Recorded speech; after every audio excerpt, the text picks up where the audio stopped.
भारत का बजट पेश हो रहा था, पूरी पाकिस्तान की जनता देख रही थी।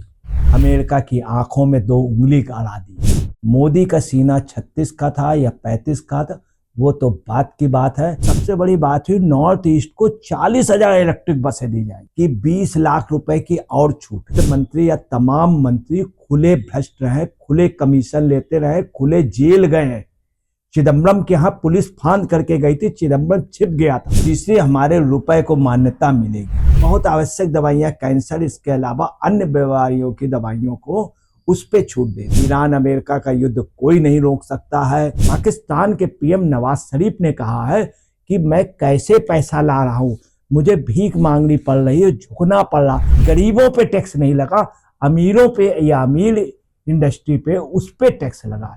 इससे आम आदमी को कोई भी। बजट में सबसे बड़ी खासियत क्या रही और सबसे बड़ी कमी क्या रही, मैं आपको दोनों बता रहा हूँ। 2 करोड़ रुपया आता है तो अब उनको 1,60,000 खर्च करना। कड़वी दवा दी गई है, मैं कड़वी दवा से ही।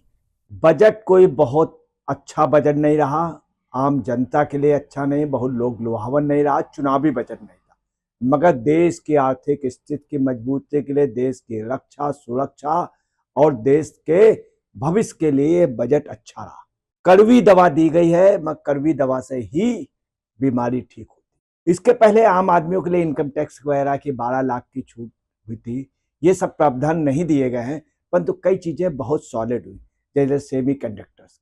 7 कॉरिडोर बनेंगे, एक अच्छी शुरुआत।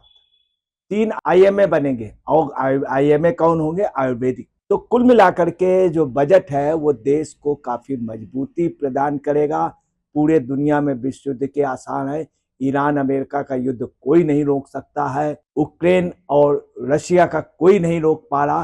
तमाम अन्य देशों में भी तनाव है, भारत पाकिस्तान के बीच में तनाव, भारत बांग्लादेश के बीच में तनाव। ऐसे तनाव के वक्त पे ये बजट काफी मजबूत देश की आर्थिक स्थिति, देश की रक्षा और देश के तमाम संसाधनों को मजबूत करेगा। बजट में सबसे बड़ी खासियत क्या रही और सबसे बड़ी कमी क्या रही, मैं आपको दोनों बता रहा हूँ। सबसे बड़ी खासियत बजट में रही कि बाहर जो लोग विदेश में रहेंगे, 20 लाख रुपए से कम की संपत्ति है तो वो अगर नहीं बताते तो कोई जुर्माना नहीं। अब क्या होगा? दूसरी, ये भी दिया है कि 20% आपको टैक्स पे रिलीफ हो जाएगी। अगर कोई भी कंपनी के लोग विदेश जाते हैं, 2 करोड़ रुपया आता है तो अब उनको 1,60,000 खर्च करना। आप समझिए 40,000 रुपया ये बचा। जब 1,60,000 खर्च करना पड़ेगा, अब वहां से जो भी चीजें लाएंगे, जैसे मान लीजिए कोई चीज वहां से लाते हैं, कोई बड़ी मशीन लाते हैं यहाँ पे, तो उस पर इम्पोर्ट ड्यूटी कम होगी। दूसरा क्या है, एक्सपोर्ट या इंपोर्ट में क्या है कि 20 लाख रुपए की और छूट। अब टैरिफ 2% लगेगा, कम हुआ। दूसरा क्या है कि मेडिकल, उसमें डॉक्टर्स के, उसमें जो लोग बाहर जाएंगे या डॉक्टर के लिए उनके सामान या इनके जाने के लिए उस पर बहुत बड़ी छूट दी गई है। उसमें इंपोर्ट भी रहेगी, एक्सपोर्ट भी होगी, मेडिकल के जो सामान आएंगे। तीसरी, दवाइयां जो हैं, बहुत आवश्यक दवाइयां, कैंसर, इसके अलावा अन्य बीमारियों की दवाइयों को उस पर छूट देगी। अब इन सबसे क्या होगा? सबसे ज्यादा डॉक्टर्स हमारे यहाँ से जा रहे थे, वो आईटी सेक्टर्स के। अब डॉक्टर्स जो हैं और ज्यादा उसमें जाएंगे, हमारी नर्सें भी बाहर जाएंगी। अब एक डॉक्टर्स अगर यहाँ से जाएगा तो जो 2 करोड़ रुपया है वो 1,60,000 और 40,000 का और हो जाएगा, लगभग 1,20,000 होगा। तो क्या होगा? वो 2 कंट्रियां जाएगा। अब वहां से एमआरआई मशीन लाएंगे तो इसमें इंपोर्ट ड्यूटी छूट होगी। वहां से और ऑपरेटर्स आएंगे। मेडिकल के क्षेत्र पे भारत को बहुत आगे बढ़ाएंगे। दूसरा क्या है, भारत बहुत तेजी से कुछ चीजों में बढ़ रहा है। यहाँ सबसे ज्यादा रोड बन रही डेली, और हवाई अड्डे बहुत बन रहे हैं। हवाई पट्टियां भारत में सबसे ज्यादा बन रही, खासतौर से कोरोना के दौरान। अब हवाई जहाज ये पोजीशन हो गए, सस्ता हो गया। वो दिन दूर नहीं जब एसी फर्स्ट और एसी सेकंड के बराबर आ जाएगी। अब इनके जो ऑपरेटर्स हैं, इनके सप्लाई जो होगी सामान वगैरह, उस पर भी सब्सिडी दी गई। तो एयरवेज में हम लोग बहुत आगे जाने जा रहे हैं, स्कूटर्स में भी आगे जा रहे हैं, मोबाइल में भी आगे जा रहे हैं, और साथ में हवाई जहाजों के उसमें। अगर भारत के हवाई जहाज, हवाई यात्राएं अगर बढ़ी तो भारत का बहुत बड़ा राजस्व होगा, दुनिया के पैमाने पे हम आ जाएंगे। अब क्या है, हर जिले में जब हवाई पट्टियां होंगी, हवाई अड्डे होंगे, तो विदेशों से लोग आएंगे। जितना ज़्यादा हमारा जहाज बढ़ेंगे, जितना हमारे यहाँ वायु मार्ग बढ़ेगा, उतना ही भारत की इकोनॉमी बढ़ेगी, भारत पे पैसा आएगा। इस बजट में खासियत रही कि बाहर से पैसा खूब आएगा। इक्विटी में भी फॉरेन के लोग इन्वेस्ट कर सकते हैं, उससे हमारे एनआरआई भी इन्वेस्ट करेंगे, हमारी इकोनॉमी ग्रोथ होगी। मैं आपको बता रहा हूँ, इस बजट की एक खासियत ये भी रही कि हम फिफ्थ से फोर्थ इकोनॉमी पे आ गए, फिर थर्ड इकोनॉमी की ओर आ रहे हैं। अब आइए सीतारमन सिंह। सीतारमन सिंह को जितने भी अभी तक विभाग मिले हैं, सब बेअनुकूल अनुकूल पोजीशन पे नहीं मिले। जब रक्षा मंत्री बनी तब भी उनके साथ यही था। अब जब बनी तो उस समय क्या हुआ, कोरोना हुआ।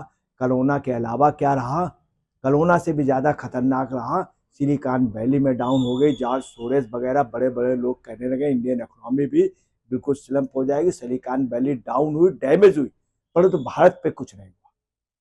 भारत ने एक हल्का सा युद्ध भी लड़ा पाकिस्तान, यहाँ की इकोनॉमी नहीं डैमेज हुई। तो कुल मिलाकर के सीतारमन, इसमें कोई शक नहीं, एक ईमानदार महिला है, क्योंकि हिंदी जानती नहीं, हिंदी बोली। आम आदमियों को इस बात का भी है दुख कि उन्होंने जो बोला, मगर इस बार उन्होंने सरल इंग्लिश बोली, ये एक अच्छी बात है, मगर उनकी ईमानदारी पे शक नहीं। आपको बताना, इसी देश में वित्त मंत्री या तमाम मंत्री खुले भ्रष्ट रहे, खुले कमीशन लेते रहे, खुले जेल गए हैं। चिदम्बरम के यहाँ पुलिस फांद करके गई थी, चिदम्बरम छिप गया था।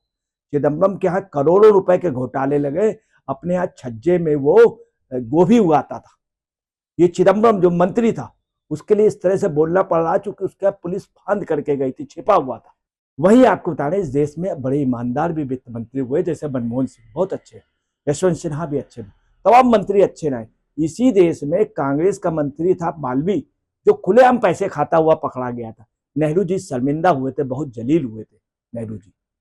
तो आपको बता रहे, कुल मिलाकर के ये जो बजट है, ये अगर देखा जाए लोक लुभावन नहीं है, चुनावी नहीं है, आम जनता को कोई फौरी तुरंत राहत नहीं मिले, मगर दूरगामी इसके रिजल्ट अच्छे हों।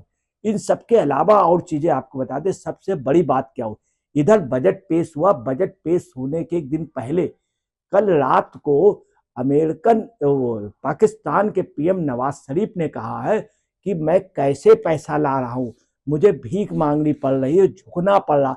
ये कल रात का बयान है नवाज शरीफ का पाकिस्तान में, दूसरे वहां के सभी पेपर और चैनलों पे चल रहा। फिर एक चीज और दिखाई जा रही कि मोदी ने भारत में एक जगह बोलते हुए कहा कि मैंने पाकिस्तान को भीख मांगने के लिए कटोरा दे दिया, कटोरे के लेकर के भीख मांग रहा। तो पाकिस्तान में दिखाया जा रहा है कि नवाज शरीफ कह रहे हैं कि हम भीख मांग रहे हैं, और उनका ये मोदी का पहला वाला स्टेटमेंट दिखाया जा। अब ये देखिए, इससे भी आगे देखिए, वहां के एक मंत्री ने क्या बयान दिया। वहां के मंत्री ने बयान दिया है, भारत का बजट पेश हो रहा था, पूरी पाकिस्तान की जनता देख रही थी। आपको ताजुब बताते हैं, भारत की आम जनता 150 करोड़ में सभी नहीं देख रहे, मगर पाकिस्तान के लगभग 80% इंडिया बजट देख रही थी। अब देखिए पाकिस्तान का मंत्री क्या कह रहा है, बयान सुनिए। पाकिस्तान का मंत्री कह रहा है कि मेरा जो बजट है, वो टोटल बजट जो है वो $50 बिलियन है, और पाकिस्तान में का बजट $50 बिलियन है।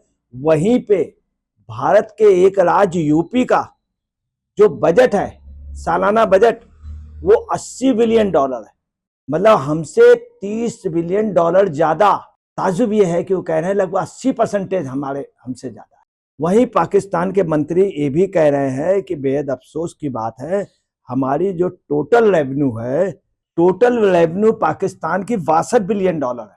$62 बिलियन टोटल रेवेन्यू है पाकिस्तान की, और भारत के एक राज्य यूपी की जो है, वो जो रेवेन्यू है, टोटल रेवेन्यू, वो $97 बिलियन है। अब आप समझ लीजिए, $97 बिलियन, और वहीं पे उनकी कितनी है, $62 बिलियन।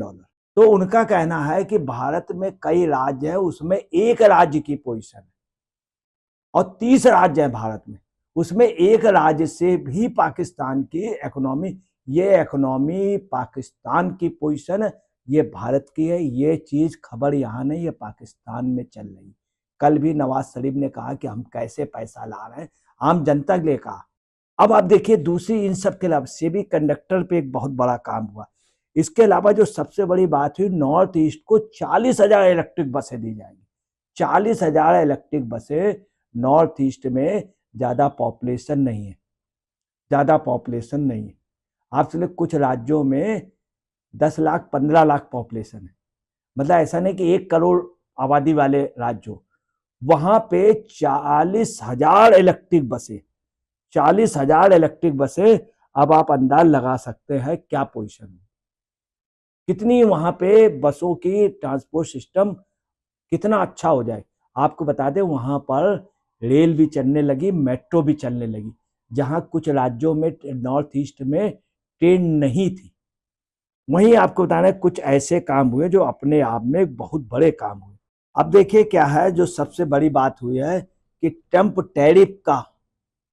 के टैरिफ का जो ट्रंप ने किया था, ट्रंप की गलत नीतियों को अगर किसी ने पूरे दुनिया में इस समय तमाचा मारा तो भारत ने मार दिया। और जो ये बजट बनाया गया है, हिंदुस्तान का पहला बजट है। इसके पहले अमेरिका से पूछ पूछ करके बजट बनाया जाता था। ये ना अमेरिका से पूछ के बनाया गया, ना किसी से। अब हम जिस इकोनॉमी के पे चल रहे हैं वो ना हम अमेरिका परस्त होंगे, हमारे दुनिया में बहुत अच्छे संबंध होंगे। तीसरी, हमारे रुपए को मान्यता मिलेगी। इस बजट से स्टॉक एक्सचेंज डाउन हुआ है। हमेशा बजट में स्टॉक एक्सचेंज शुरू में डाउन होता है, इसके डाउन होने की कोई वैल्यू नहीं, आगे चल करके बढ़। अब देखिए क्या है, 10,000 करोड़ बायो क्षेत्र पे लगा है। तो बायो क्षेत्र पे, बायोटेक में इतना पैसा लगना भारत के लिए इतना बड़ा फायदा होगा कि पूछे नहीं। अभी तक क्या था कि हमने आईटी सेक्टर में प्रोग्रेस की, स्कूटर्स के क्षेत्र में किया, ऑटोमोबाइल से किया, जहाज पे बहुत अच्छे, सेमीकंडक्टर पे, और बायो उस पे 10,000 करोड़ रुपए से हमारे को बहुत बड़ा पूरे दुनिया में हम छाएंगे। जैसे मेडिकल में छाए थे, इंजीनियरिंग में छाए थे, वहाँ के नासा में छाए थे, ऐसे हम पूरे दुनिया में छाएंगे। इसके अलावा भी कई चीजें पूंजी ढांचागत विकास को डेवलप किया गया। तो आपको तरह बायो क्षेत्र के उस पर क्रांति आ गई और सस्ते हुए। जहाजों में चूंकि सप्लाई में रिबेट दी गई है, छूट दी गई, टैक्स कम किए गए, इसमें हमारे क्षेत्र के कई उद्योग डेवलप होंगे। उन क्षेत्रों पे क्या हुआ, आज की डेट में काफी राहत महसूस की। तीसरी, हम प्राइवेटाइजेशन भी शस्त्र निर्माण पे कर रहे हैं, जिसका रिजल्ट होगा कि हम दुनिया के तमाम देशों को अब शस्त्र देंगे। यही नहीं, अब हम पेट्रोल भी देंगे। रशिया से अब हम खुल करके पेट्रोल लेंगे, अमेरिका के बगैर दबाव में लेंगे, अमेरिका के दबाव के आगे झुकेंगे। इस बजट की जो सबसे बड़ी खासियत रही कि अमेरिका के सामने हम लोग कान पकड़ के उठे बैठे नहीं, उल्टा हम लोगों ने अमेरिका की आंखों में 2 उंगली अड़ा दी और खुल करके जी रहे। मोदी का सीना 36 का था या 35 का था, वो तो बात की बात है, उस पर नहीं, मगर ये बजट ने जरूर अमेरिका में ट्रंप के सीने के बराबर दूसरा सीना खड़ा कर दिया। मगर सीना भारत का सीना है, ना कि मोदी का। लोग इस बजट में खासियत रही। अच्छा, अब रहा कि निर्मला सीतारमण के पद। आम भारतीयों की राय शुरू से अच्छी नहीं रही, चूंकि हिंदी नहीं जानती हूँ या उनके साथ उनका कोई नहीं है, उनके साथ न कोई प्रचार तंत्र। मगर बजट अपने आप में कुल मिला के देश की इकोनॉमी को मजबूत करेगा। इसके अलावा मैं आपको बता दे रहा हूँ कि विदेशों से संबंध अच्छे होंगे। हम अब किसी पे डिपेंड नहीं रहे, हम पहली बार सेल्फ डिपेंड की ओर जा रहे हैं। सेल्फ डिपेंड की एमएसएमई सेक्टर पे भी बहुत बड़ा अनुदान दिया है। तो जो बहुत जरूरी चीजें थी वो सस्ती हुई हैं। टैक्स उन पे लगा है जो टैक्स के लगने पे आम आदमी पे भार नहीं आएगा, ये एक अच्छी बात है। गरीबों पे टैक्स नहीं लगा, अमीरों पे या अमीर इंडस्ट्री पे उस पे टैक्स लगा है। इससे आम आदमी को कोई भी नुकसान नहीं हुआ, ये सबसे अच्छी बात। और उनको रोजगार के रूप में, सेल्फ एम्प्लॉयमेंट के रूप में अच्छी रोड, अच्छे सड़क, अच्छी बसें, ये सब अब आम जनता को सहूलतें मिलेंगी। ये नहीं किया गया है कि उनकी जेब में फ्री की चीजें डाल दी गई। ये इस बजट की खासियत है। दोस्तों नमस्कार, मैं अजय पत्रकार।